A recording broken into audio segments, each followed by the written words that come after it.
Halo semuanya, perkenalkan saya Teresia Oktaviani Samosir dengan NIM 122S24055 Prodi Sistem Informasi. Di sini saya akan menjelaskan soal dan juga kode yang telah saya buat mengenai pemrograman Java. Nah, di sini ada 10 soal yang dimana soal yang pertama itu adalah deteksi jenis sampah.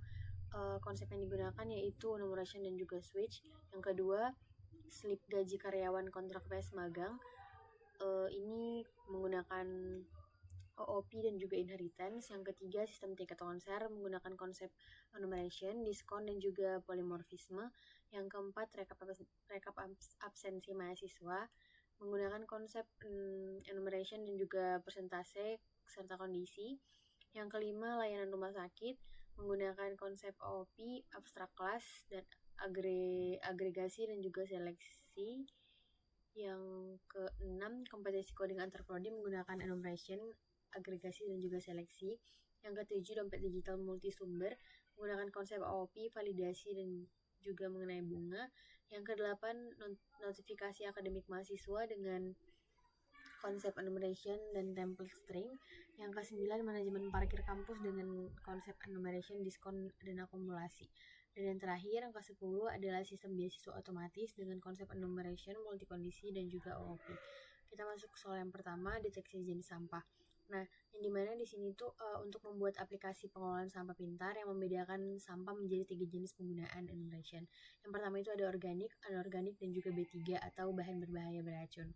Nah, rekomendasi penanganan tiap jenisnya itu adalah seperti ini, yang dimana jenisnya itu nanti ada organik, anorganik, dan juga B3, dan penanganannya itu adalah dapat dikompos, dapat didaur ulang, atau harus ke tempat khusus. Contoh inputnya sudah diberikan dan juga contoh outputnya sudah diberikan. Nah, di sini kita masuk ke dalam kodenya. Nah, yang dimana pada baris pertama saya mengimport Java Util Scanner, di mana hal ini digunakan untuk nantinya bisa membaca output dari si user ataupun dari kode yang akan kita gunakan. Nah, lalu kita masuk ke kode yang selanjutnya yaitu enumerasi jenis sampah. Di sini penggunaan enum itu. Lalu kita deklarasikan untuk si apa aja yang masuk ke dalam enum itu. Atributnya yaitu ada organik, anorganik, dan juga B3. Lalu kita masuk ke dalam pembahasan selanjutnya yang dimana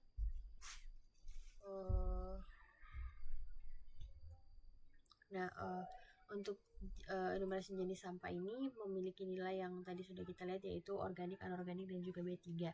Nah, enumnya ini bukan enum yang biasa saja, namun langsung memiliki konstanta yang membawa field rekomendasi berupa string. Jadi jika kita nanti memasukkan atau jenis dari sampahnya itu adalah sampah organik, maka nanti keluaran yang diharapkan itu adalah dapat dikompos. Lalu jika dia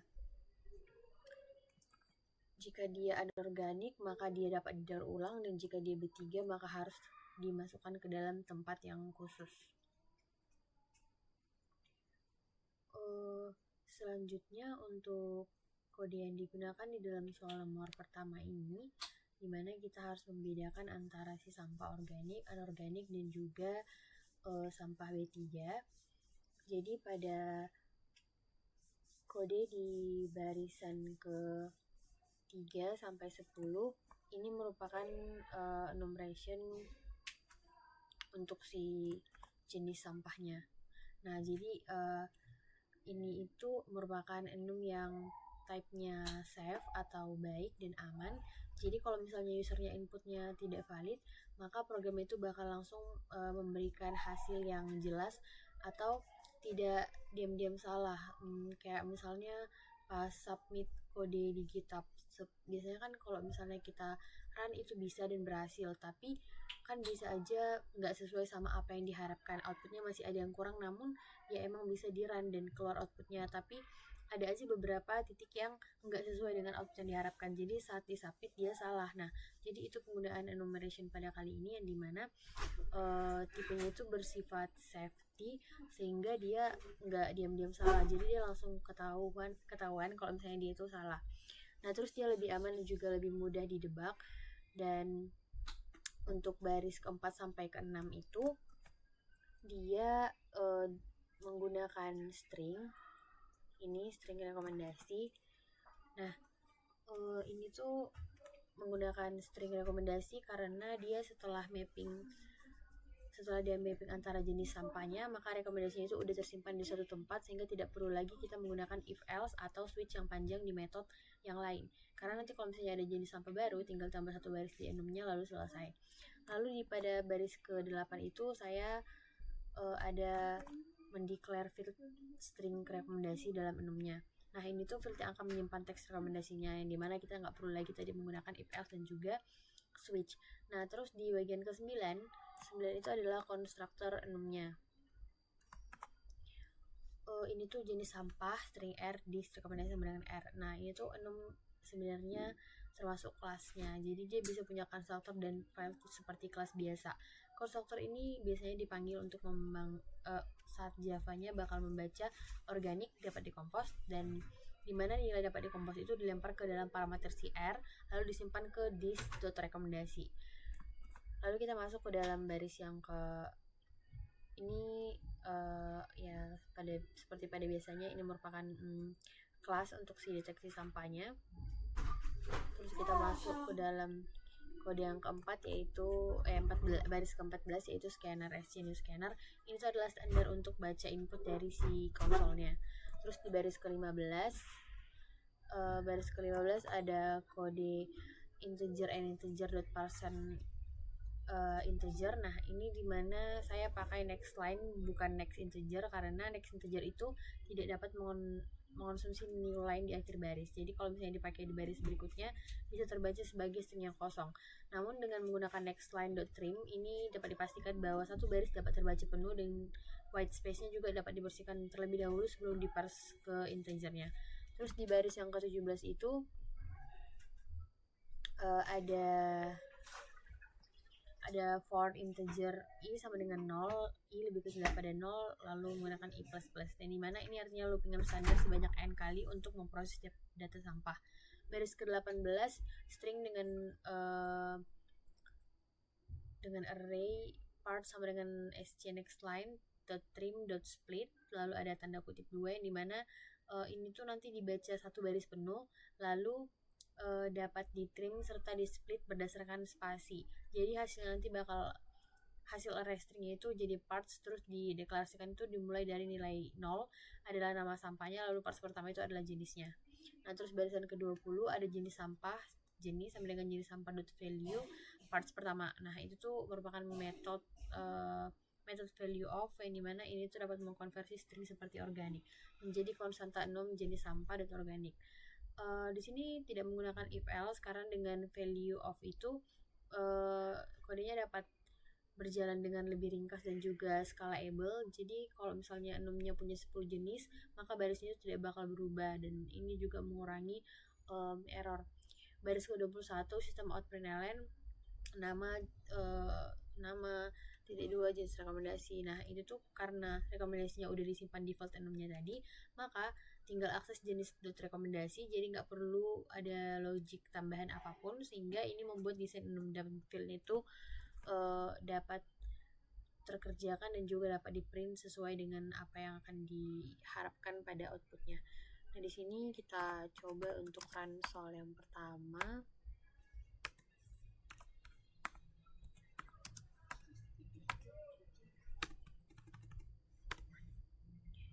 Lalu kita lihat di readme-nya untuk memasukkan ini.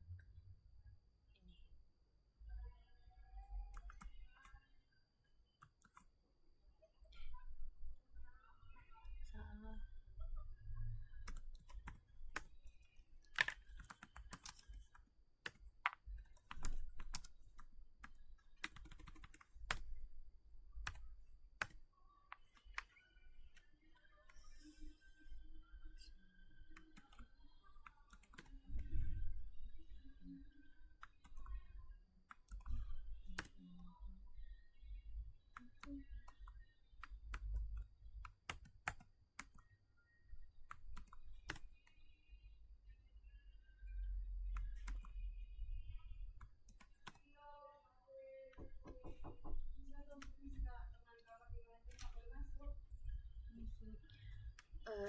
Nah, di sini bisa kita lihat bahwa outputnya itu udah keluar, yang dimana kalau misalnya kita input kulit pisang maka dia bakal keluar dapat dikompos. Terus kalau misalnya kita input botol plastik maka outputnya keluar dapat didaur ulang. Terus baterai itu B3 kan, karena dia harus ke tempat khusus. Nah jadi dia keluar outputnya baterai titik 2 harus ke tempat khusus. Terus yang terakhir sisa underscore nasi ini tuh dapat dikompos karena dia merupakan jenis sampah yang organik. Nah jadi hasil outputnya itu udah sesuai dengan apa yang diharapkan pada output yang sudah diberikan pada soalnya. Terus kita masuk ke soal yang kedua, slip gaji karyawan kontrak tes magang. Ini mana ini tuh merupakan sistem perhitungan gaji bersih untuk dua jenis karyawan yang tidak tetap pada sebuah startup. Jadi ini tuh pakai rumus perhitungan gaji bersih, yang dimana jenis karyawannya itu kontrak dan ada juga untuk magang. Nah jadi kita masuk ke dalam rumus yang karyawan kontrak. Itu tuh rumusnya gaji pokok dikurang potongan BPJS-nya dikali 3% dikurang pajaknya sebanyak 5%. Terus untuk jenis karyawan magang dia itu rumusnya uang saku dikali tanpa potongan. Terus ini juga udah diberikan contoh input serta contoh outputnya. Kita masuk ke dalam kodenya.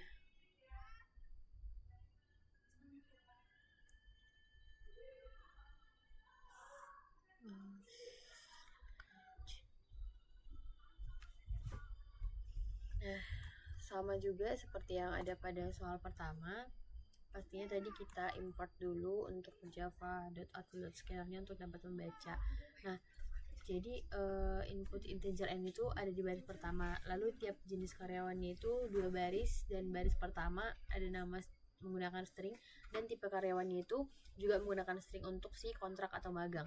Terus baris kedua itu merupakan nominal gaji atau uang saku ini.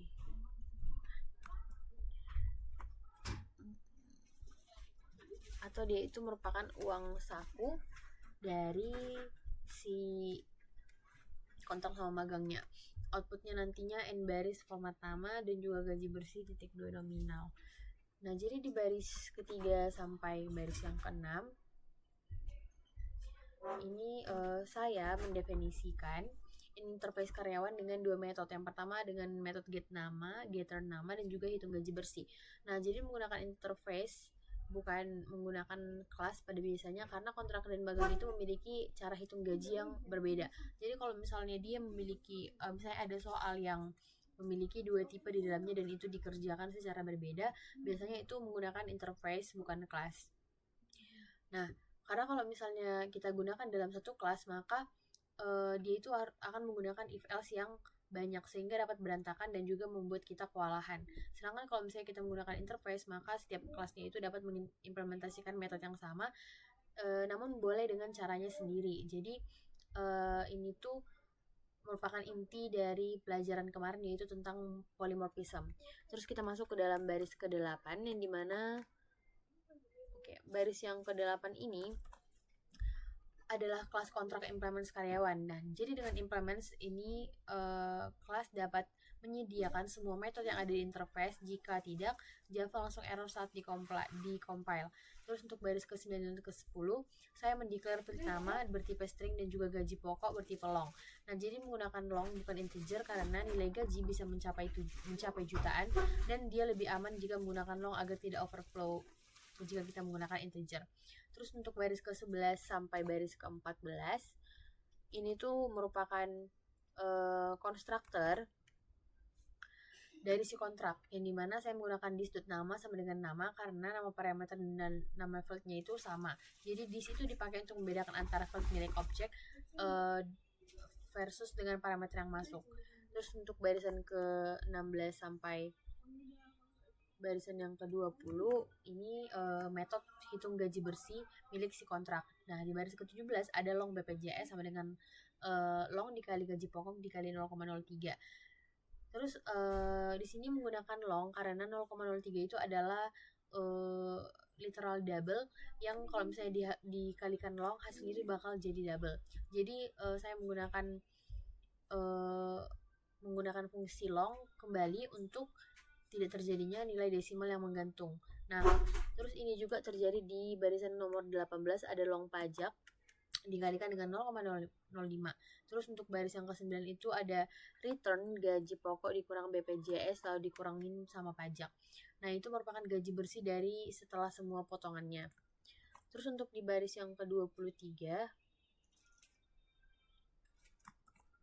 baris yang 23 itu kelas magang implementasi karyawan. Bedanya dengan kontrak magang, di mana untuk kontrak magang itu menyimpan uang saku, dan baris ke-31 ini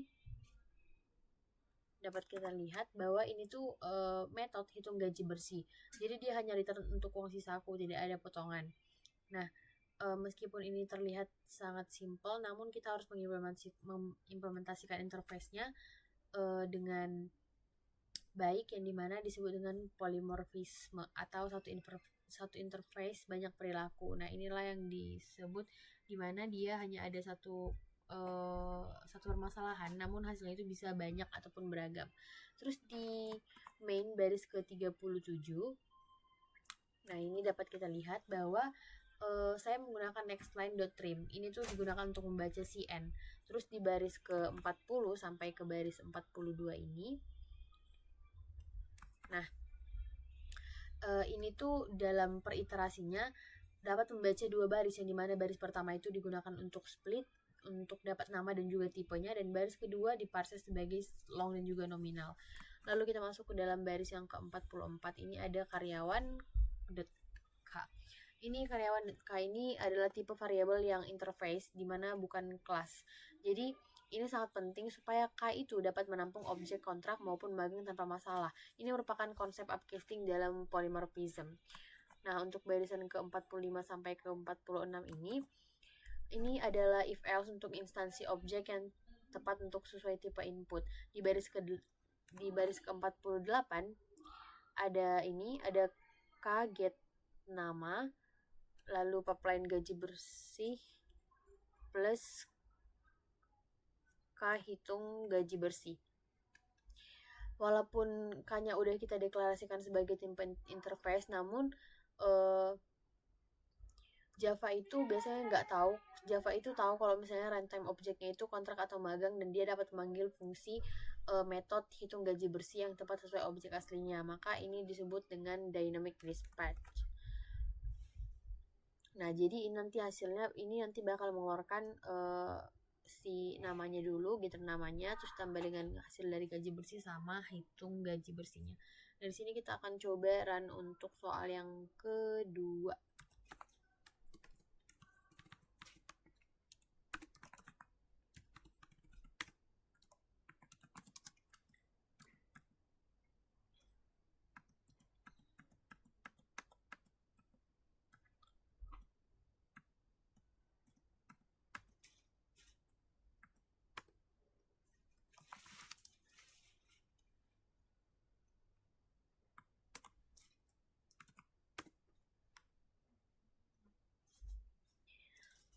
Nah, di sini tuh ada contoh outputnya yang udah diberikan.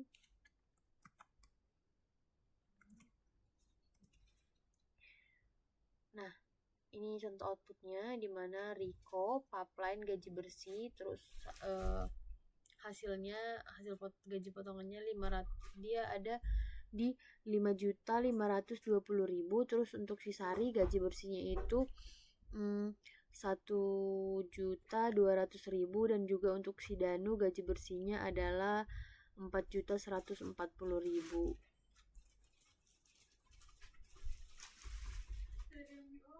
Nah, terus kita masuk ke dalam soal yang ketiga, yaitu sistem tiket konser, yang dimana deskripsi soalnya di sini itu sistem tiket konser dengan 3 kategori untuk kursi 6 dan 2 jenis pembelinya. Harga dasar tiketnya itu ada 3 kategori. Yang pertama VVIP, VIP dan juga regular. Harganya untuk VVIP itu 1.500.000, untuk VIP 750, dan untuk regular 250. Yang dimana itu terdapat 2 jenis pembelian, dimana pembeli umum dan juga member. Untuk pembeli umum itu mendapatkan harga normal, sedangkan pembeli member dia mendapatkan diskon 15% dari harga tiket. Nah, di sini juga udah diberikan untuk contoh output serta contoh outputnya. Di sini langsung aja kita lihat ke kodenya.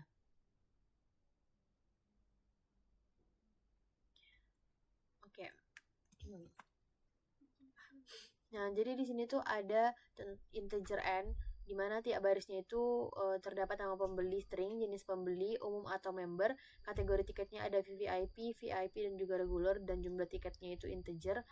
Nanti outputnya itu untuk inputnya, untuk outputnya nanti akan mengeluarkan n baris format, di mana nanti ada nama dikurangin kategori dikali jumlah serta hasil dari yang harus dibayar. Nah, di sini bisa kita lihat kodenya dari baris ke-3 sampai baris yang ke-7. Ini tuh merupakan enum tiket menyimpan harga dalam enumnya langsung. VVIP 1.500.000, VIP 7 juta, VIP 750.000, regulernya itu 250.000. Sama seperti soal yang pertama, saya sengaja menggunakan data ke dalam enum supaya tidak terjadi nomor yang dapat serak di dalam logik atau logika kita. Nah, jadi kalau misalnya harga VVIP itu berubah, tinggal diubah di satu tempat aja, enggak mempengaruhi untuk kelas ataupun main-main yang lainnya. Nah, terus kita lihat untuk baris yang ke-9 sampai baris yang ke-12 ini tuh merupakan interface pembeli dengan metode getter nama dan hitung total tiket T lalu integer key TY. Nah, di sini saya passing objek enum tiket sebagai parameter ke dalam metode ini supaya kelas implementasinya bisa langsung akses field harga dari enum tersebut. Untuk baris ke-14 sampai ke baris ke-21, nah di sini tuh ada kelas untuk si pembeli yang umum, di mana di sini menggunakan rumus metode hitung total. Ini simple, long T dikali harga long T dot harga dikali QTY-nya. Nah, ada casting ke long di sini karena T dot harganya itu bertipe integer, kalau harga dikali QTY-nya itu besar sehingga bisa overflow. Jadi digunakan ke caps long agar aman, maka dia tidak menggunakan integer. Terus kita masuk ke dalam baris ke-23 sampai 31. Ini tuh kelas untuk si membernya, implementasi si pembeli. Nah, jadi di baris ke-28 ada long harga diskon sama dengan long di mana rumusnya itu adalah T harga dikali 0,85.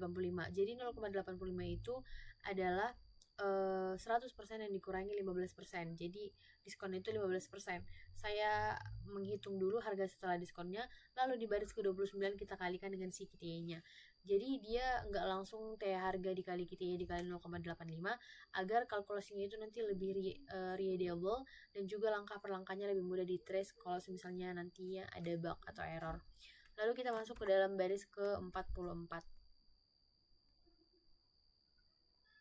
Nah, baris ke-44 ini merupakan ternary operator, di mana ini tuh karena kondisinya hanya dua pilihan antara satu baris, jadi dia lebih ringkas daripada if else yang 4 baris. Jadi hasilnya dapat disimpan ke tipe pembeli sehingga ini merupakan bentuk polymorphism. Nah, yang terakhir baris ke-45 sampai baris ke-46. Ini merupakan fungsi untuk ngeprint hasilan, di mana tiket di sini adalah objek enumnya, dan saat dia nantinya di concat ke string, Java-nya tinggal memanggil .toString, lalu pada enum yang di return nama konstantannya menjadi VVIP, langsung terprint sebagai VVIP tanpa perlu konversi manual. Begitu juga untuk jenis-jenis tiket yang lainnya, untuk VIP ataupun untuk tiket yang regular. Nah, di sini langsung kita coba aja untuk meran soal yang ketiga.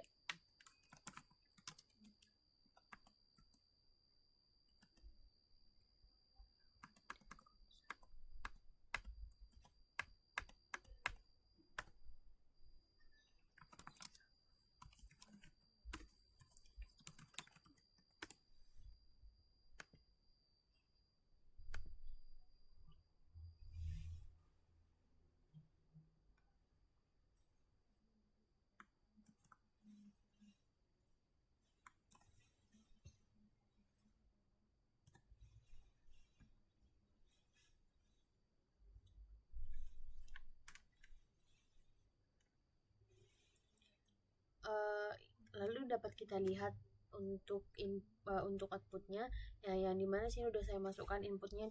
Kita masuk dengan 3 inputan. Yang pertama ada si Andi, dia membeli tiket umum, lalu si Andi dia itu adalah dia adalah pelanggan umum, lalu dia membeli tiket VIP sebanyak 2. Terus si Bella merupakan pembeli member, jadi dia membeli tiket VVIP berjumlah 1. Nah, maka output keluarannya adalah Andi VIP kali 2, maka dia akan membayar seharga 1.500.000. Terus untuk si Bella dia kan VVIP dikali 1. Nah, dia akan membayar tiket seharga 1.275.000, dan jika dia itu reguler, dia membelinya kali 4, maka dia akan membayar seharga 850.000. Nah, begitulah implementasian untuk si soal nomor ketiga. Terus kita masuk ke soal yang keempat. Soal keempat itu adalah rekap absensi mahasiswa, yang dimana sistem absensi yang mencatat status kehadiran menggunakan enum, dimana enumnya itu nanti ada hadir, izin, sakit, dan juga alfa. Ketentuan kelulusan absennya itu jika dia lulus absen maka dia jika hadir ditambah izin ataupun sakit. Nah, ini tuh presentasinya 75% dari total hari. Nah, jika tidak lulus maka dia akan di bawah persentase 75%. Nah, untuk contoh inputnya ada Fadil 10, hadir, izin, hadir, alfa, sakit, hadir, alfa, hadir. Nah, contoh inputnya itu contoh outputnya itu ada seperti ini. Jadi dia dihitung, dia hadir ada 6 kali, izinnya 1, sakit 1, alfa 2. Nah, jadi maka statusnya itu masih lulus absen karena dia pastinya lebih besar dari sama dengan 75%. Terus kita langsung masuk aja ke dalam code untuk si soal nomor ke-4.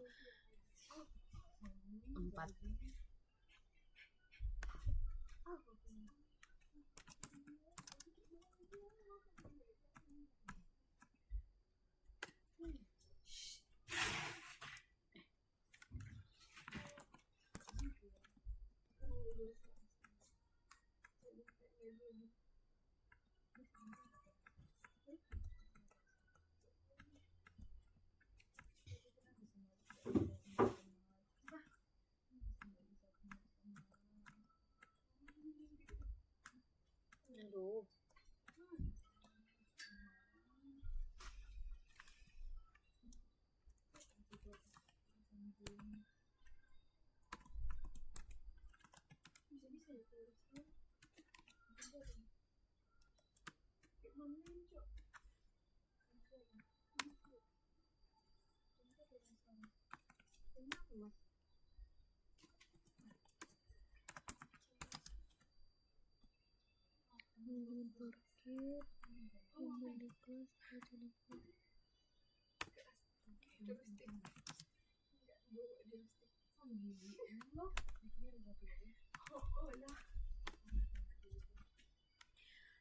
Nah, terus sekarang kita masukkan untuk inputannya Fadil.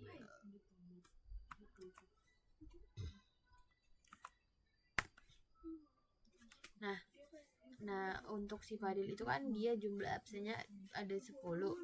Nah, ada dia yang pertama hadir, yang kedua dia hadir, yang ketiga izin, 4 hadir, 5 alfa, 6 sakit, 7 hadir, 8 hadir, 9 alfa, dan 10 hadir. Nah, udah sesuai sama output yang sudah ditampilkan di sini. Kita coba misalnya satu lagi untuk nama yang lain dan jumlah absen yang berbeda.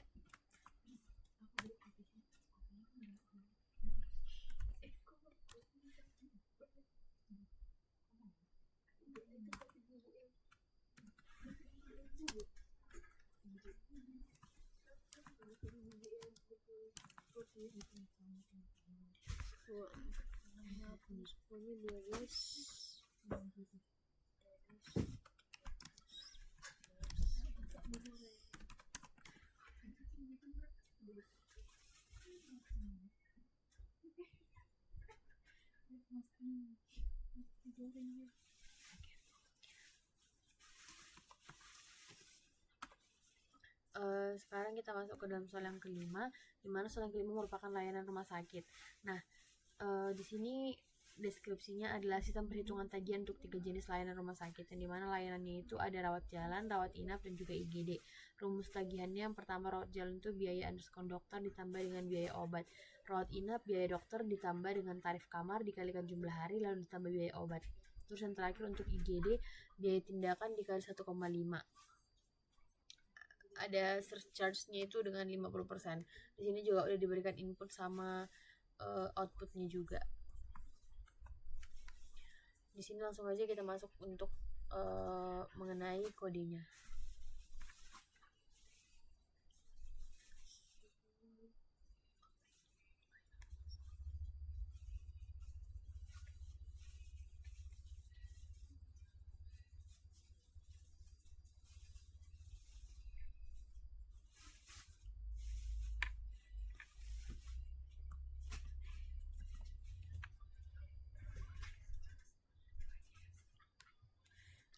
Nah, untuk soal layanan rumah sakit ini, di mana dapat kita lihat pada barisan ketiga sampai barisan ketujuh ini, dia itu adalah interface layanan rumah sakit RS dengan 3 metode, yaitu get nama pasien, getter nama layanan, dan juga menghitung tagihan.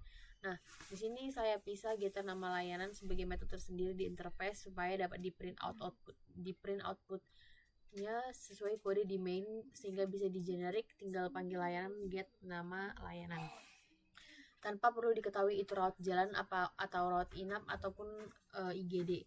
Nah, di baris ke 9 sampai baris ke 18 ini tuh merupakan kelas rawat jalan, dimana fieldnya adalah nama, dokter, dan juga obat. Jadi semuanya itu hanya semua biayanya bertipe long karena nilai rupiahnya itu besar.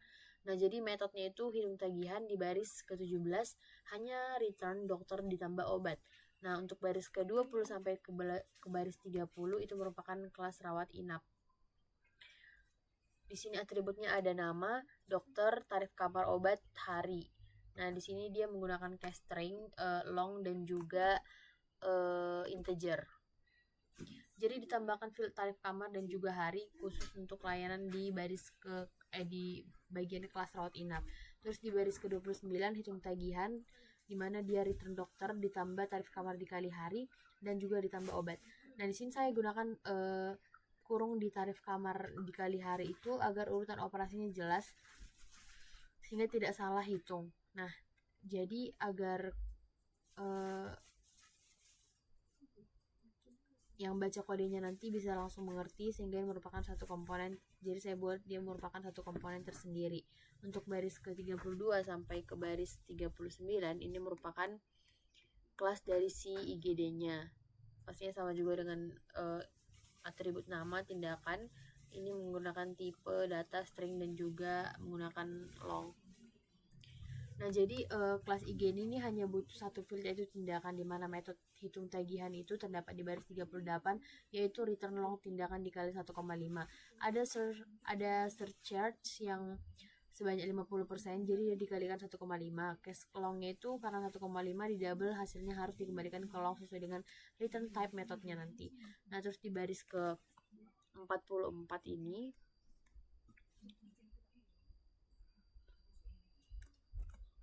bisa kita lihat dia itu bisa membaca baris pertama. Jadi dia mengambil nama di baris pertama, yang dimana nilainya itu pastinya awalnya 0 dan jenis layanannya di baris pertama dengan nilai 1. Di baris ke-47 saya mendeklar layanan layanan ini dibuat tanpa assign. Kenapa? Karena kenapa dia di luar if else dibuat? Karena jika kita declare di dalam masing-masing blok, maka variabelnya tidak bisa diakses dari luar atau dikatakan skupnya terbatas. Jadi dengan dia di-declare dari luar, maka setelah if else nanti selesai, maka variabel layanannya udah dapat terisi dan bisa langsung dipakai untuk print. Terus di baris ke-48 sampai ke baris 60 ini tuh if else untuk parse input dan instansiasi kelas yang tepat. Jadi dapat kita perhatikan bahwa format input baris keduanya berbeda untuk setiap pelayanan. Rawat jalan dan rawat inap itu split hasil spasi dari si array, tapi IGD cukup satu angka saja, jadi langsung parse long tanpa di split. Untuk baris ke-62 sampai baris ke-64 ini tuh kita akan ngeprint hasil untuk si outputnya. Jadi karena layanannya bertipe interface, maka 3 pemanggilan metodenya berlaku untuk semua jenis layanan. Maka tidak perlu if else lagi di dalam hal ini, sehingga ini menampilkan polymorphism, yang dimana satu permasalahan ada banyak bentuk dari hasilnya. Terus ini langsung aja kita run.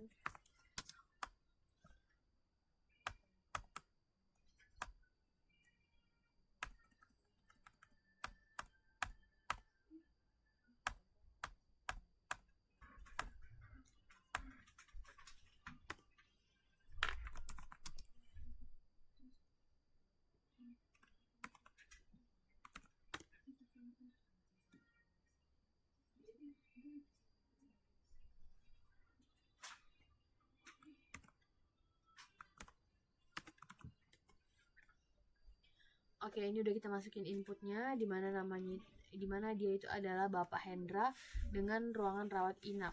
Nah, jadi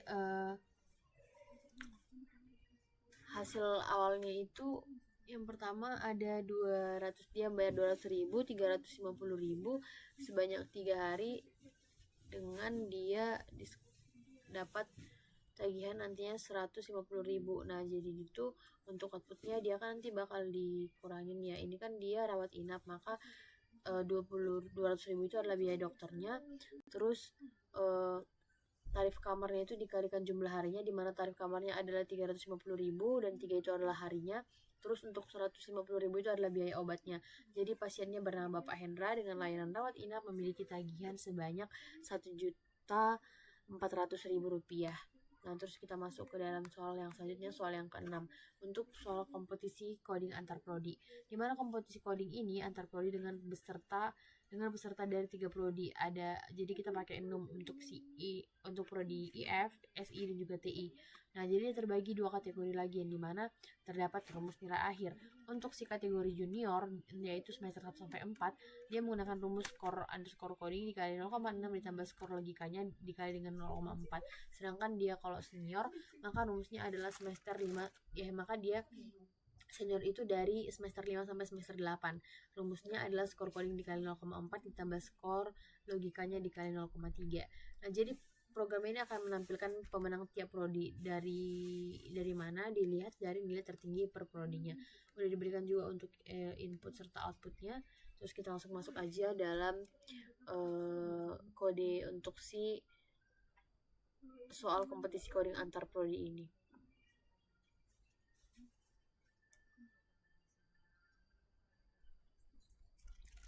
Nah, untuk soal codingan kompetisi coding Java ini adalah soal yang kompleks logiknya, sehingga dapat kita lihat di barisan ketiga ada 6 prodi IF, SI, TI, yang dimana 6 ini sederhana tanpa field, tapi perannya lebih dari sekedar label 6 doang. Jadi nanti kita menggunakan dot ordinal dari 6 ini sebagai index array-nya. Jadi dapat kita lihat juga lanjut di barisan ke-5 sampai ke baris ke-9, yaitu interface si peserta. Ada getter nama, getter prodi, dan juga hitung nilai.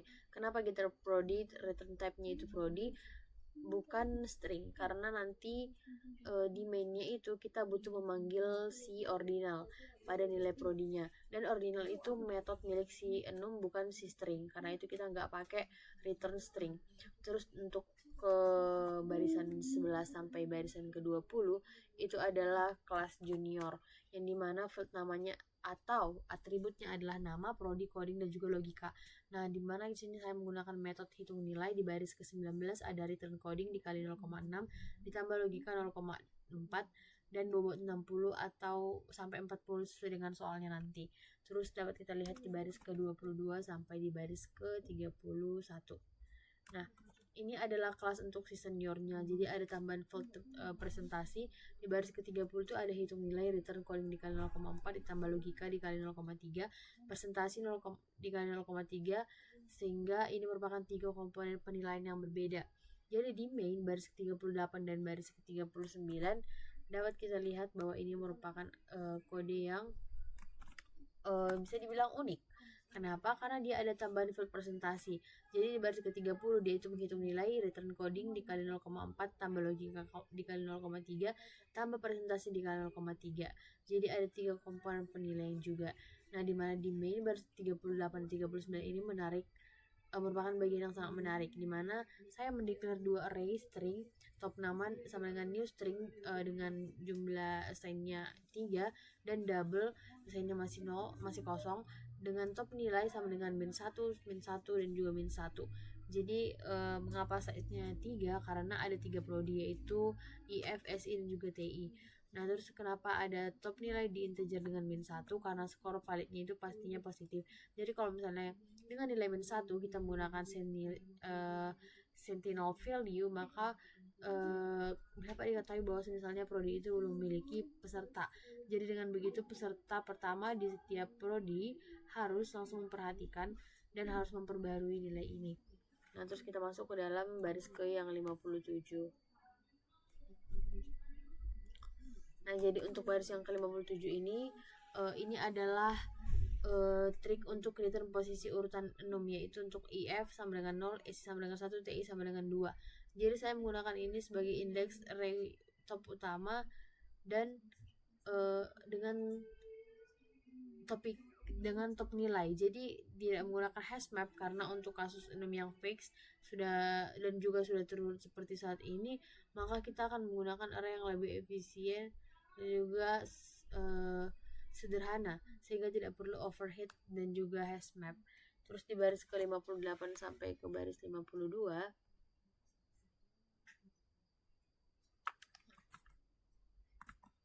baris ke-58 sampai baris ke-56, baris ke-62,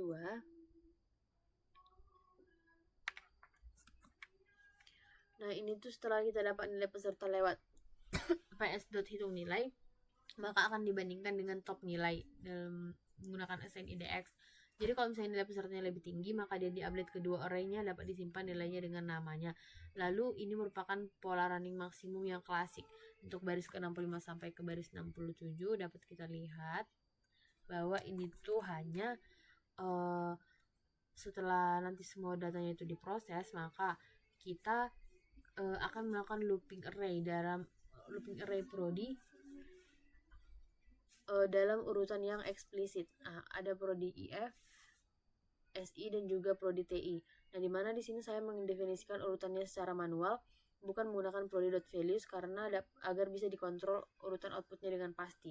Terus di baris ke-68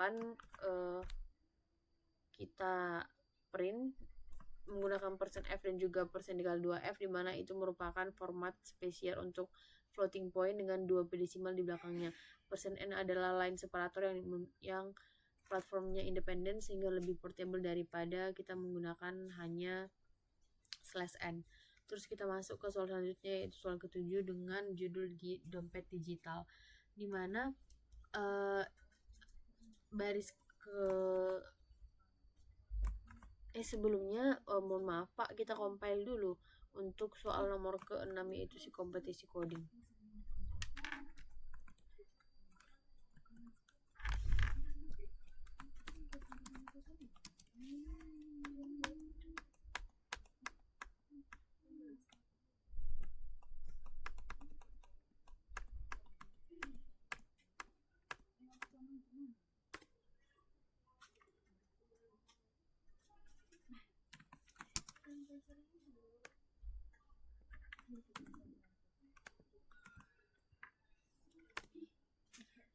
Nah, di sini kita masukkan input yang udah dikasih di soal nomor 6.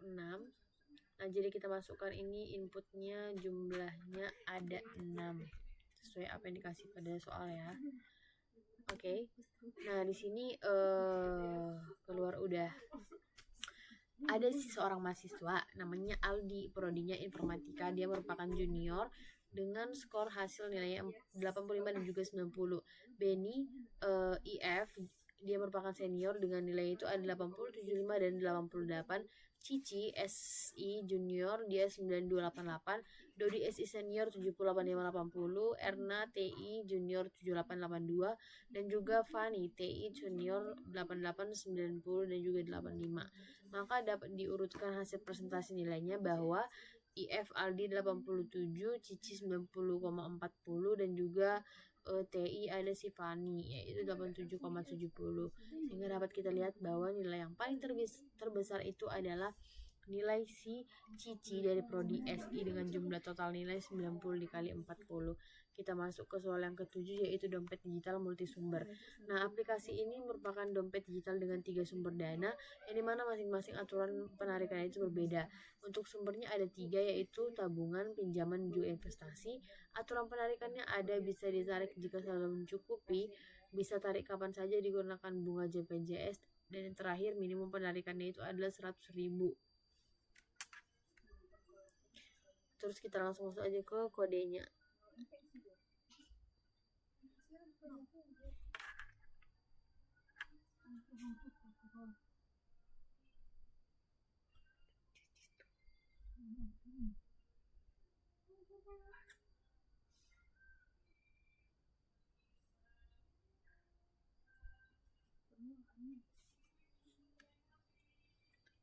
manajer parkir notifikasi akademi rekap absensi data beasiswa itu dasar.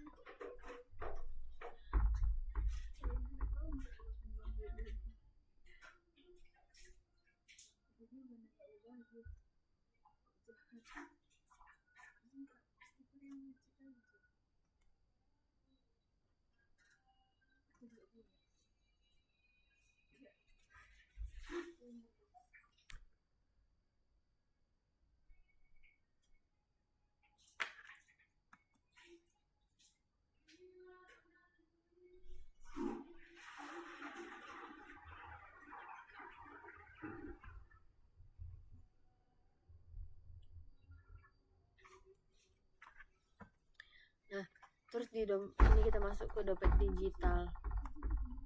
Yang dimana di baris ke-3 sampai 6 itu adalah interface sumber dana. Metodenya itu tarik, menerima 2 parameter long, yaitu menerima 2 parameter long dan return string, bukan boolean ataupun float. Jadi kenapa dia menggunakan return string? Karena tiap sumber menghasilkan pesan yang berbeda saat berhasil maupun gagal. Dan saya ingin menggunakan metode ini langsung return pesan finalnya supaya tinggal di main. Jadi dia dapat di print tanpa perlu if else lagi. Nah, untuk baris ke-8 sampai baris ke-15 itu dapat kita lihat itu merupakan kelas si tabungan. Yang dimana kita dapat metode tarik, lalu di baris ke-10 ada parameter pertama yang saya gunakan namanya saldo karena untuk tabungan. Nah, nilai pertama ini memang saldo aktif. Jadi di baris ke-11 kita dapat cek if jumlah lebih besar daripada saldo. Jadi kalau misalnya jumlah yang ditarik itu melebihi saldo, maka langsung akan di return pesan gagal. Kalau tidak, baris ke-13 akan return saldo sisa, yaitu saldo dikurang jumlah. Simple dan juga straightforward. Baris yang ke-17 itu dapat kita lihat dia adalah kelas pinjaman. Nah, jadi dia itu parameter pertama yang saya namai dengan hutang awal karena maknanya berbeda dari tabungan. Baris ke-20 adalah long bunga sama dengan long dikali jumlah dikali 0,5. Jadi dia hitung bunganya itu sebanyak 5% dari jumlah penarikan cash ke long, dan kita masuk ke dalam kode baris 21 itu menghitung total hutang di mana hutang awal ditambah jumlah tarik ditambah bunga. Penarikan pinjaman tidak pernah gagal, jadi tidak ada kondisi untuk penolakan. Di baris 26 sampai 33 dapat kita lihat bahwa ini tuh merupakan si deklarasi mengenai kelas. Jadi parameter pertamanya itu saya namai dengan hutang awal karena maknanya berbeda dari tabungan. Di baris ke-20 itu dapat kita lihat dia penarikannya tidak pernah gagal. Terus di barisan ke-20 sampai 33 itu ada kelas investasi, di mana baris ke-29 adalah validasi minimum if jika jumlahnya itu lebih kecil daripada 100.000 maka dia return minimum penarikan 100.000. Kalau lolos validasi, baris 31 return jumlah saldo seperti sisa tabungan. Terus baris ke-46 sampai 49 di main ini adalah pola if else untuk instansiasi. Saya mendeklar sumber dana sampai di baris ke-46 tanpa nilai supaya setelah if else variabel SD accessible di luar bloknya. Dan terakhir di baris 51 adalah sistem outprint ln. Ini tuh satu baris yang running untuk semua jenis sumber metode yang dipanggil sama, namun hasilnya nantinya akan berbeda. Nah, terus kita langsung masuk aja untuk ke implementasi kodenya.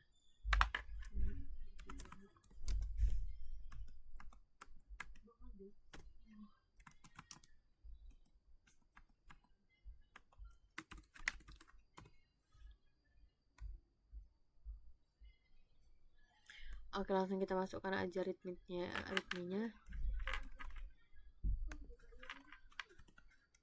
Nah, contoh outputnya itu tabungan berhasil, saldonya ada 300.000, tabungan gagal, saldo yang tidak cukup, pinjaman berhasil, hutangnya 525.000, minimum penarikan adalah 100.000. Jadi mengapa dia ada tulisan tabungan gagal di inputan yang kedua? Karena dia itu menginputnya lebih besar daripada 100.000, padahal sudah diingatkan dan kita sudah membuat aturan bahwa jika dia tidak bisa menarik lebih besar daripada 100.000. Terus kita lanjut ke soal ke nomor 8.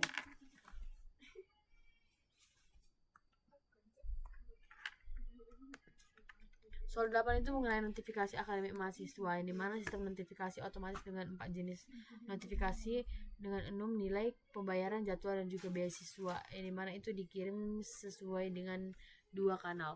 Nah, ada format pesan tiap kanalnya. Pertama, kanalnya itu ada email, yang kedua WhatsApp. Format untuk email adalah notif dengan jenis YTH, nama, pesan. WhatsApp, halo, namanya siapa, jenis dan juga pesannya bagaimana. Contoh inputnya sudah diberikan seperti ini, jadi bisa langsung aja kita lihat bagaimana kode yang akan kita gunakan.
Aduh.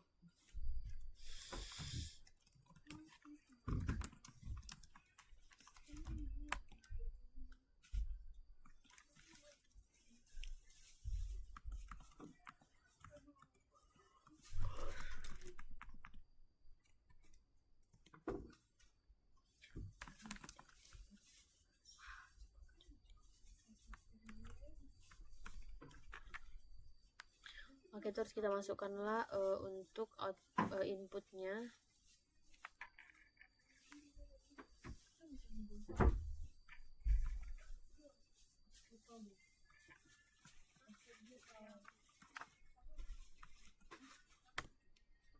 Nah, jadi kita masukkan 3 inputan untuk Rina, untuk si Rina, Dika dan juga si Yuninya, dimana Rina itu dia ada emailnya dimana nilai tesnya udah keluar, terus Dika WhatsApp pembayaran tagihan semester belum dibayar, Yuni email beasiswa bahwa dia lolos seleksi beasiswa prestasi. Ke soal yang nomor 9 yaitu manajemen parkir kampus dengan deskripsi sistem parkir kampus dengan 3 jenis kendaraan, lalu enumnya ada 2 jenis kartu parkir, dimana tarif parkir per jamnya itu ada kendaraan motor, mobil dan juga sepeda, tarifnya 2.000 per jam minimal 1 jam, yang untuk mobil 5.000 per jam minimal 1 jam, dan sepeda itu gratis RP0.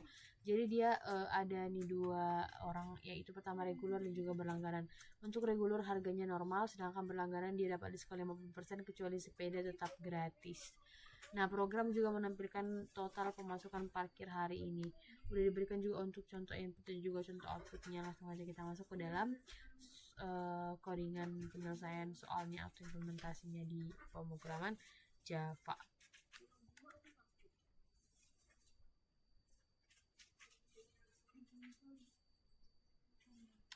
Oke, kita udah masuk ke dalam kodenya. Jadi untuk manajemen parkir ini di baris ketiga sampai 6 dapat kita lihat ada 6 kendaraan dengan tarif bertipe integer, motor 2.000, mobil 5.000 dan sepeda 0 atau gratis. Saya embed tarif langsung di enumnya supaya kalau dia ada perubahan harga parkir saya cukup update di satu tempat, tidak ada yang berubah di tempat lain ataupun berceceran dalam logiknya. Jadi baris ke-8 sampai 10 interface-nya itu saya menggunakan jenis parkir dengan suatu metode yaitu hitung biaya yang menerima objek kendaraan dan durasi dalam double. Kenapa menerima objek langsung enum langsung? Supaya kelas implementasinya itu bisa langsung diakses ke tarif tanpa perlu mapping lagi, supaya nanti K-nya itu kan menyimpan nilainya. Terus untuk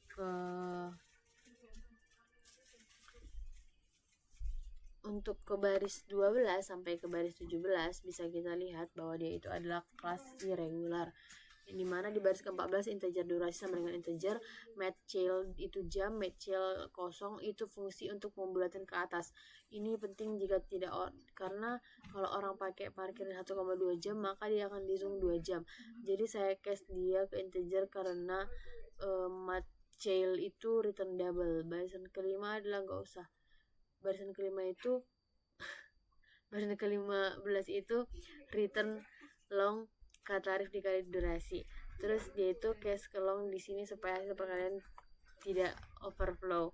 Nah, terus lanjut ke baris ke-19 sampai 25. Ini tuh dia itu case-nya dia itu merupakan kelas berlangganan. Yang dimana logiknya itu sama seperti regular tapi di baris ke-23 hasilnya dibagi 2 dulu sebelum di return. Jadi pembagian integernya itu di per 2. Ini dapat memberikan diskon tepat 50%. Terus di baris ke-31 dan juga 32 di mainnya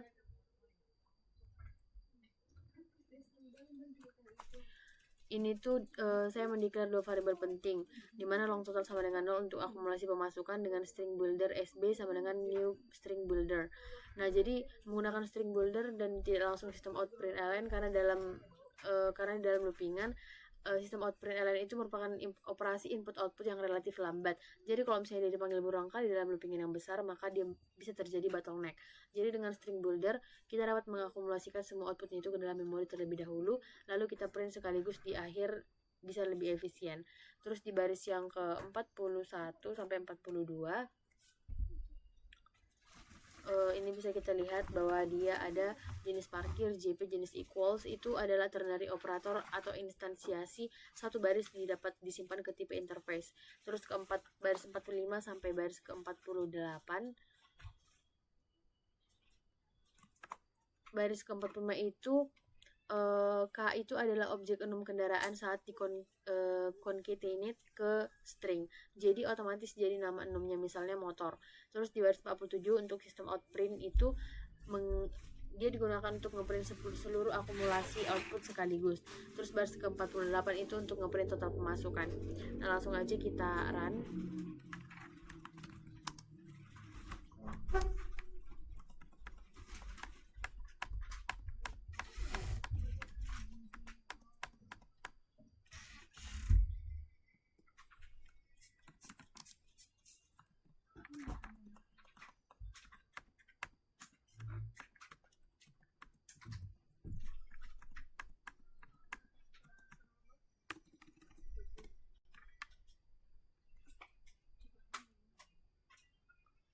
Oke, langsung aja kita lihat inputnya.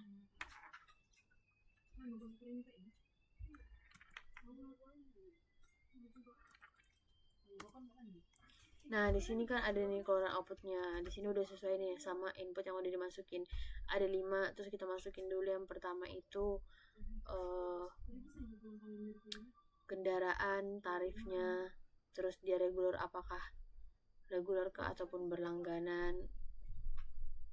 Nah, ini hasilnya udah keluar. Ini ada platnya. Dia itu motor, dia harganya 4.000. Dia mobil 7.500, berarti dia itu menggunakan lebih dari 1 jam.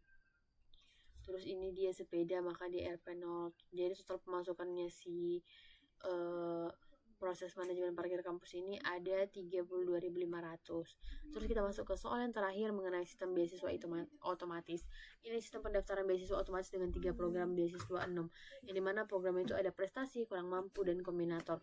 Syaratnya itu ada IPK lebih besar sama dengan 3,5, nominalnya 1.500.000 per bulan. Terus untuk kurang mampu penghasilan orang tua lebih kecil daripada 3 juta, terus dia nominalnya 2 juta per bulan. Terus untuk kombinator syaratnya itu memenuhi kedua syarat di atas, yaitu untuk prestasi dan juga kurang mampu, maka dia akan mendapatkan beasiswa sebanyak 3 juta per bulan. Lalu ketentuan tambahannya, jika dia mahasiswa aktif bisa mendaftar, namun jika mahasiswa cuti dia itu akan selalu ditolak. Lalu kita lihat ini juga ada input dan juga output yang udah diberikan. Terus kita masuk ke dalam kode yang terakhir ini untuk si soal sistem beasiswa otomatis.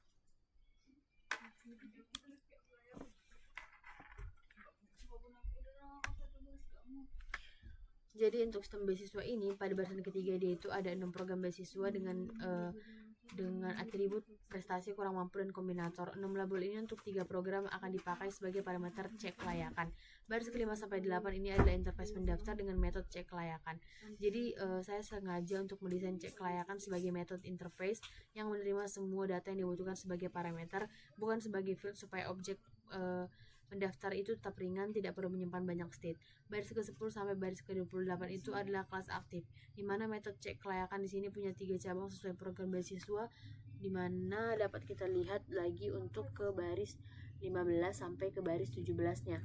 Baris 15 sampai 17 ini, jadi kalau dia programnya prestasi, dia dapat cek IPK lebih besar sama dengan 3,5, maka dia lolos mendapat 1,5 juta. Tapi kalau misalnya dia nggak lolos, dia ditolak dengan keterangan, ya diberikan dengan keterangan. Terus untuk baris ke-18 sampai 20 dia itu untuk melihat apakah dia itu kurang mampu. Jadi dia cek penghasilan apakah lebih kecil dari 3 juta. Baris 21 sampai 26 itu kombinator. Maka dia harus memenuhi kedua syarat. Jadi cek dulu IPK dengan dan penghasilan, saya kasih prioritas. Jadi kalau IPK yang tidak memenuhi, keterangan penolakan menyebutkan IPK. Kalau IPK oke tapi penghasilan tidak, maka disebutkanlah penghasilannya. Baris ke-30 sampai 37 adalah untuk kelas si cuti. Nih. Jadi kelas si cuti ini ada metode cek layakan, dimana ini hanya satu baris, langsung return ditolak, mahasiswa cuti tidak dapat mendaftar tanpa cek apapun, tidak perlu baca parameter program, IPK atau penghasilan sama sekali, karena saya di sini langsung implement metode dengan semua parameter, karena interface mengharuskan signature-nya sama, sehingga isi metodenya boleh abaikan parameter yang tidak relevan, dan ini itu udah valid serta clean. Terus di barisan ke-52 sampai barisan ke-53 nih bisa kita lihat bahwa dia itu adalah mainnya, dimana itu adalah ternary satu baris. Jadi kalau misalnya dia aktif dibuat aktif, kalau tidak buat cuti tersimpan ke tipe interface. Baris ke-55 sampai 56 adalah untuk PD get nama, kecek layakan, IPK, penghasilan. Ini merupakan suatu pemanggilan cek layakan. Ini menentukan segalanya, apakah metodenya milik si aktif yang melakukan cek penuh atau milik si cuti yang langsung tolak. Jadi Java itu akan menghandle nanti di saat run-nya tanpa perlu if else di sini. Jadi kesimpulannya dari keseluruhan soal, dari soal pertama sampai soal nomor 10, ini adalah polymorphism yang membuat main tetap bersih dan juga generik meskipun logiknya tiap kelas tidak di tiap kelas itu bisa sangat berbeda. Nah, jadi dapat kita run aja dulu untuk soal yang terakhir.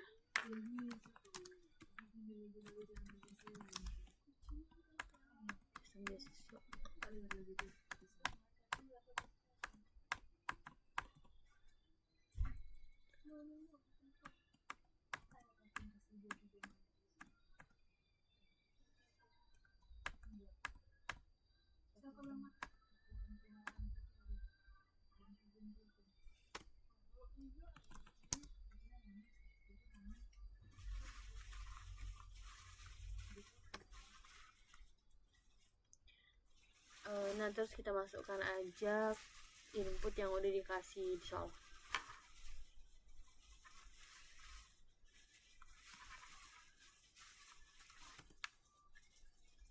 Contoh outputnya itu adalah si Hana lolos, lalu ada penghasilannya 1.500.000 per bulan. Raffi lolos 2 juta per bulan. Mila ditolak karena dia adalah mahasiswa cuti, tidak dapat mendaftar.